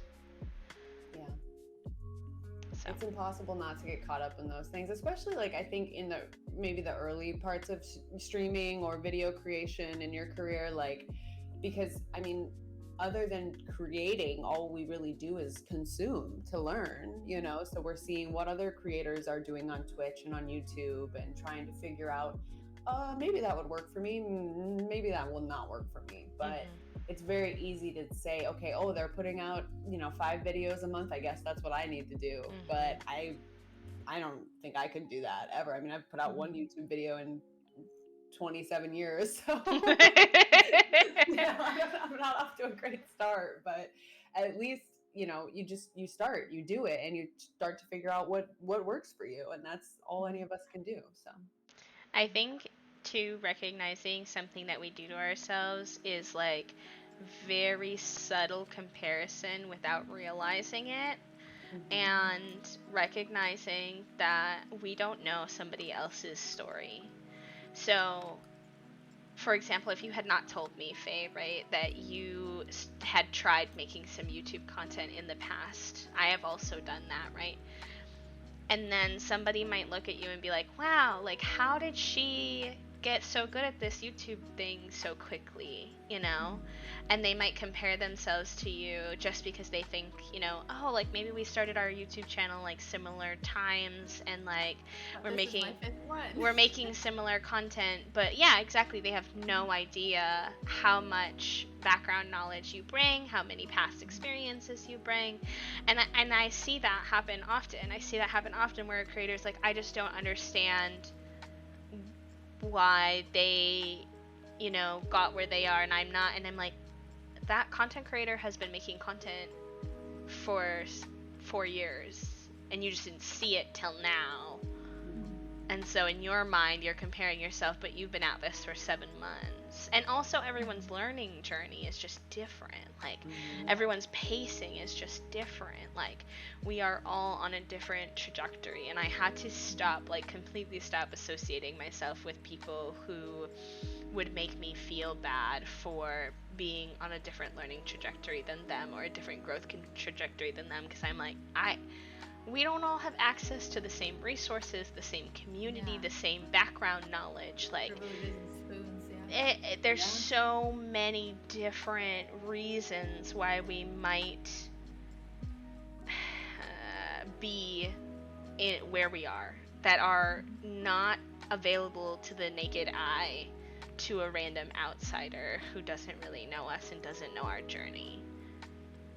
Like, I don't talk about it, but I started in journalism. So yeah, I have some like background skills in writing and editing and graphic design and things that I did for years that aren't my current career stuff, right? So if you looked at me and then you were like, "Oh, how did B do that so quickly? How did they like, you didn't have access to what I had access to." And that's not your fault, right? Like, that's totally valid. Um, but to beat yourself up because you don't have it is just like, it's just harmful for your own mental health, Yeah. and vice I always, versa. when people ask me for advice, I always give the advice to play to your strengths, and play Yes. to your skill sets that you may have gathered in other areas of your life. Because obviously streaming is a very specific thing, and there's a lot that goes into it that you do have to learn. But like B, like Faye, you have writing background, and that obviously has been super helpful for you, and is like such an amazing skill to have for creating content. And like, I come from an acting background, a theater background, so yeah, I'm very comfortable in front of the camera. I've done tons of shows on stage, on camera, interviewing, being interviewed. So it's like, yeah, that's gonna show when I stream, of course, because that's what I'm gonna use, because that's what I know. Hmm. But then going to make a YouTube video, I'm like, I have no idea what the hell I'm doing, but I'm gonna start to figure it out. Exactly. Also, people don't talk enough about all the like, quote, I don't want to say bad because that's the first word that comes to mind, but it's not bad, but the all of the mediocre, like, the learning content you put out before people see the like more polished content. Yeah. They don't talk about all of the like privated YouTube videos that you make that were not good. We're not well edited. Well, we're not well edited. We're not, and like, I just feel like we live in an era where there's a lot of expectation to be really good at something the first time that you do it. Yeah. And I think that that really holds a lot of people back, that they don't feel like they can put what they have out there right now and make space for themselves to get better. When really the goal, like if we're looking at YouTube as an example, the goal is to get a little bit better every video. That's it. You know, You all don't it have to be is the best ever. no, Right. exactly. And your video doesn't have to be perfectly edited, and no one's really gonna notice. It's fine. It's not a big deal, you know. And you're just, as long as you're continually making space for yourself to learn and grow and Right. improve your craft. It's a skill. It's not something you just wake up with. It's like this Mm. knowledge to do this thing, you know. Um, and I feel like we do that to ourselves a lot. No, I can't do the thing because I'm not good at it yet. How do you think people got good at it? Yeah. Yeah. A lot You of gotta start It's somewhere. small like, streamers will do that too. They're like, I don't have a perfect setup and I don't have a perfect like I don't have any like overlays. I don't have a microphone. I don't have this. I can't stream. I'm like, do you know how many of the best content creators out there started on like their phone and like a laptop and nothing and some of else? them do it on purpose. There Exactly. are some huge like Yeah. movie streamers, like their whole content is peeking their mic, Uh-huh. and it's good. It's hilarious. Like you Exactly. can find ways. You Hmm. just have to work with what you've got and not expect yourself to be somewhere that people who have been doing this for years Mhm. are at, you know. I don't know. Easier said than done. It's not a Yeah. criticism for anyone who's listening. It's a gentle nudge in the Gentle reminder. direction of you are allowed to do things, um, new things, and not be perfect at them. I think that's with me and art in particular, because I was always like the worst of the best artists in school, if that makes any sense. I'm like ahead of people who don't draw, but always the worst in the group of people who do draw. And that held me back for so long because I'm just like, well, I'm never going to be like that good. So what's the point? And guess what happens? I put the drawings away for like half a year and I come back anyway. Yeah. So now I'm just like, well, it's like the same with videos and drawing for me. It's like, I'm going to do it anyway. I can just either choose to be mean to myself about it or not. Right. And like I think that what's so magical about the world is even if it's not perfect, whatever you are creating and putting out into the world, it's going to be beautiful and amazing and inspiring to someone. It like that's a fact. That's guaranteed. Like if you're putting your heart into it, someone is going to see that and recognize that and connect with you over that, you know? So it's like why hide that art and that content from the world? It deserves to be out there. Like we've learned again and again, there are people just like us out in the world that are looking for someone to connect with, and it's almost our duty to make sure that we as creators are making it so they can find us, you know. Mhm. And even if it's not perfect, it's still beautiful. It is very beautiful. Okay. There was this I re- weird article that was like a finite, like if you look at 60 seconds of audio, there's a finite number of things that can be put together in that 60 seconds. And so it could be a beautiful song, it could be your mom yelling at you. But there's only so many things that could fit in 60 seconds and make sound. And that's just like your art, just like your videos. Like maybe that's what's great about it. That it is what it is in that moment. Yeah, for sure. Yes. We Should gotta we? give ourselves and our friends some more grace to Yeah. be new to things, I think. Mhm. I yeah, I hype people up. Hype people up when they're trying something new so hard. Your friends and your pals. Like, you never know when that's just the confidence boost they need to, like, try something else one more time. And then Mhm. have that sort of spiral. It's not your responsibility, but you just don't realize how impactful just some kind words when someone's really trying something new can be. And like you were kind of saying earlier, Faye, about like writing and how you were saying people don't give themselves enough credit for like how decent of a writer they are. I think that's true with a lot of things. I think that's true with a lot of like art, whether that's like videos, content, writing, drawing, design. Like I frequently in my place of work in my last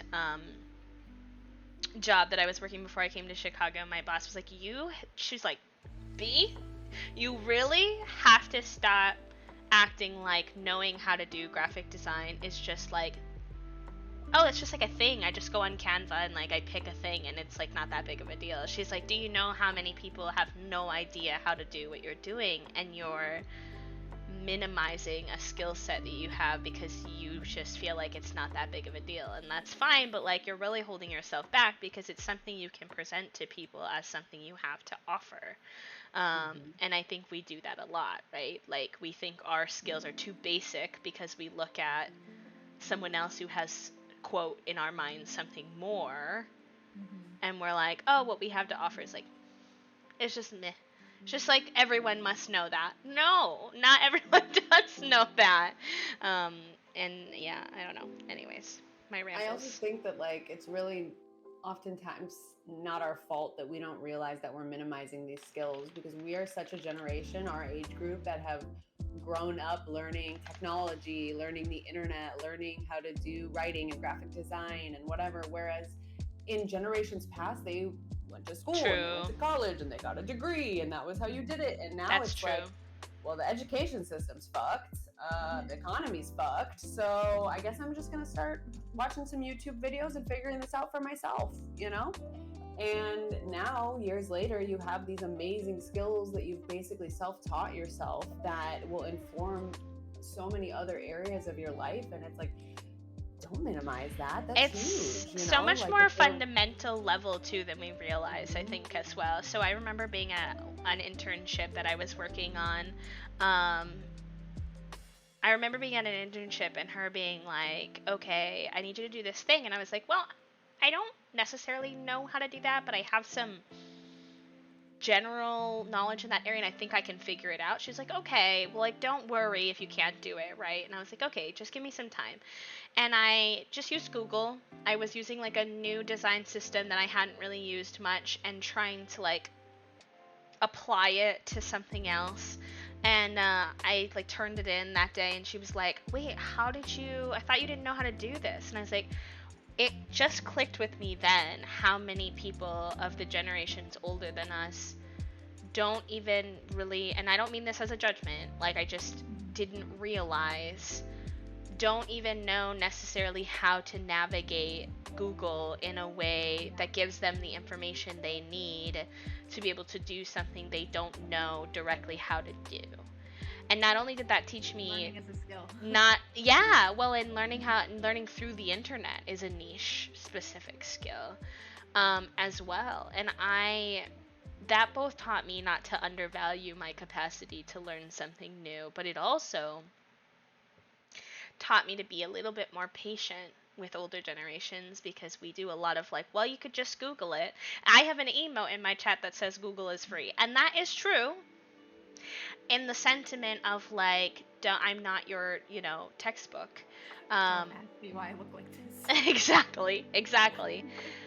That being said, somebody pointed out to me once that like, it's also a privilege to be able to know how to find accurate sources, and in terms of like education, and know what resources to click on. And also, because the internet algorithms are weird and scary, they're curated to what you've learned. So if someone is trying to learn to be a little bit more understanding of communities outside of their own, and the entire world they've grown up in is super shitty and problematic, their Google search isn't going to bring up what your Google search is going to bring up. It's going to bring up a really twisted, problematic version of what is happening. And so you might have to point them, you may not need to be their teacher, but you may need to point them in the direction of where they can find the information. And yes, it's exhausting.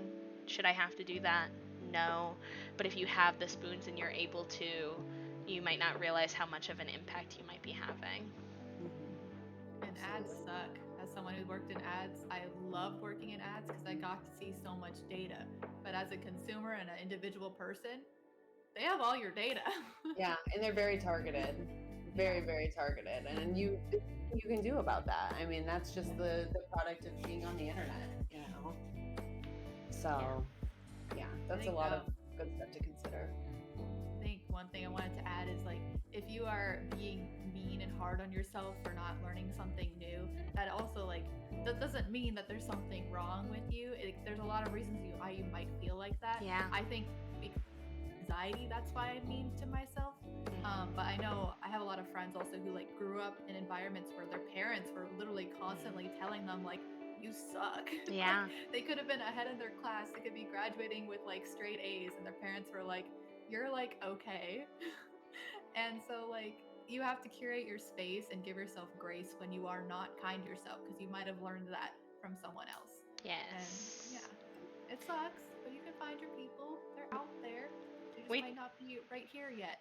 Yes. We talk a lot in my spaces about like neutrality as a good starting goal, that you might not be ready to like feel that sense of super like self-love yet, but like working towards a place of like neutrality, that you're just existing.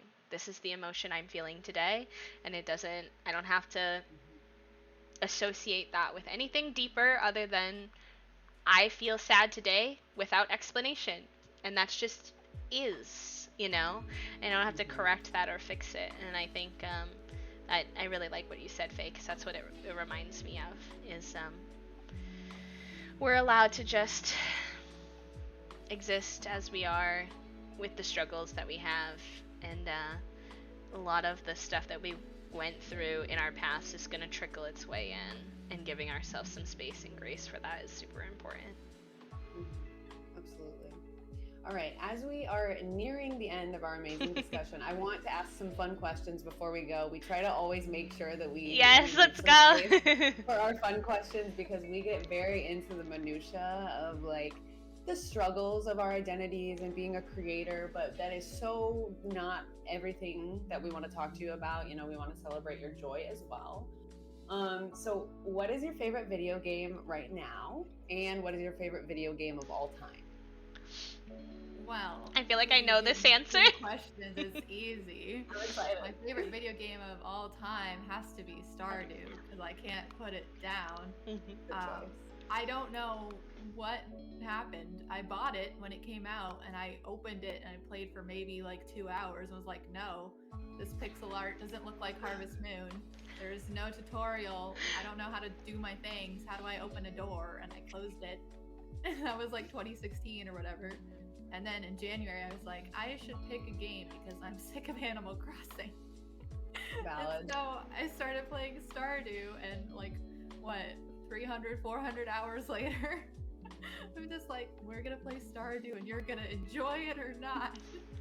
I just love it so much. It's so good. And my current favorite game though would be Sunhaven, which is the video that like people started watching me for recently on YouTube. It's like a new fantasy RPG and farming sim, and I think it's been interesting because it's in early access, and I had like 40 hours in like 2 weeks. So I found all of the bugs, and they're hilarious, and I love them so much. And I don't have like, I don't think it's horrible if you don't like games with bugs, but I just have the bestest time with bugs. It just makes me laugh so hard. I watched my character come downstairs, and then I guess I wasn't supposed to be there, so she walked to the front, walked back to the stairs, walked back to the front, glitched through a guy, and I was like, hello! And I'm like, this is the best thing I've seen in 3 weeks. So yeah. I really want to play Sunhaven. It's on my wish list, so now I definitely am interested to check it out. I think you'll like it, Jupi. I haven't played, but I've watched Faye play, and I feel like it would be up your alley. It looks gorgeous. I love bugs. I worked in QA in video games, so it's like it was my job to like look for bugs and break the game. And I also think that it's really, really fun. People that don't enjoy that kind of stuff, like especially if a game's in early access, obviously there's going to be bugs. They're still working on it. It's like just have some fun. Like of course the game is not going to be perfect. Like even a game that's published will still have bugs. Newsflash. Sorry. So just enjoy it. I don't know. I like when characters glitch out a little bit. It's like life, you know? True. So sad. Like when my brain shuts off every day at 10 p.m. Brain glitches they're something else. They're super something else.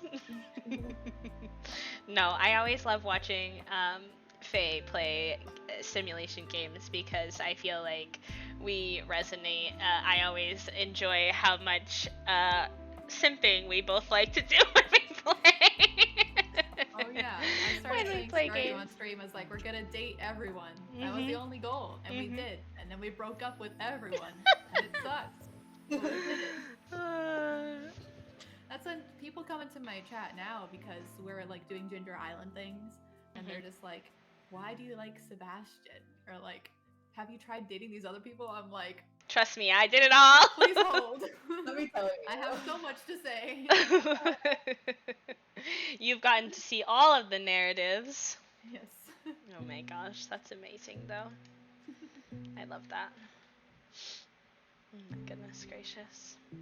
Wow. Stardew has also taught me that it's like you can be, quote, a real gamer even if you're not playing like FPS games or other things. I'm like, oh, this is the first game where I want to like try hard and unlock everything because I don't feel like I'm not at the skill level I need to be. Yeah, that's true.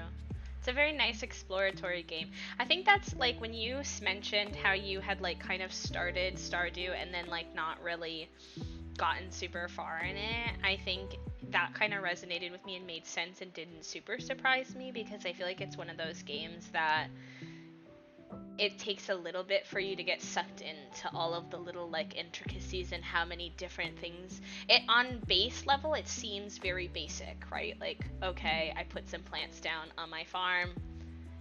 Like, what's there to it, you know? But then when you start to get to know the characters and you start to see that you can do foraging and you can do the mines and you can do, there's a bunch of hidden unlockable tons of little hidden stories that you like have to play enough to like. There's also things that only happen on a certain percentage, so you may never get them in that save and somebody else might, and that's also completely outside of your control. I think that's when you start to like, oh, like, okay, now I'm a little hooked. Wikis are the lifeblood, I think. Yes, or be like me and just be confused all the time. What's happening? Okay, sure. Perpetual confusion is kind of the name of the game here in my department. I also am really, really bad about reading instructions though. So consistently my community's like, B, you would know what was going on and what you're supposed to be doing in the game if you had actually read the instructions that it gave you. And I'm like, listen, you know, you're asking a lot from me. I'm trying to use my brain cells to read what y'all are saying, so no, I did not use my brain cells to read the instructions. My mods always, like, my mods honestly always know to keep track of, like, what the instructions were for when I get confused and I'm like, what are we supposed to be doing? So. Oh my gosh. You're so funny. Ay. Anyways. It's been a beautiful day.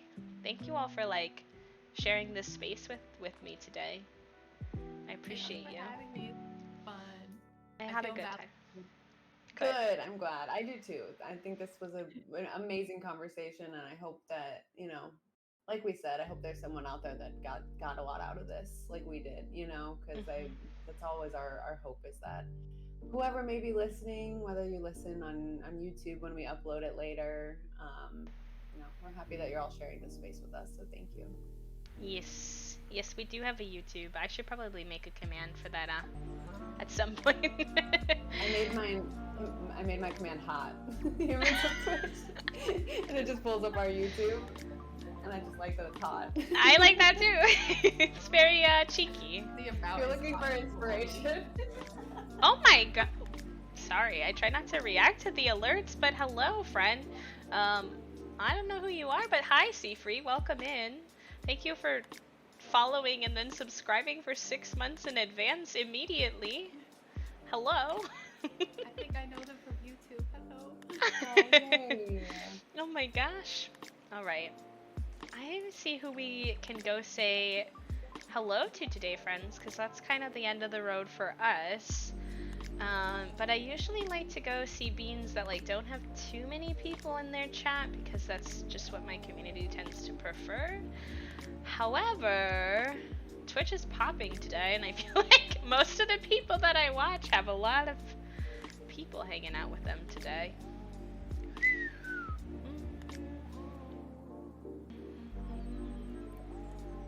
I see someone we can go say hi to.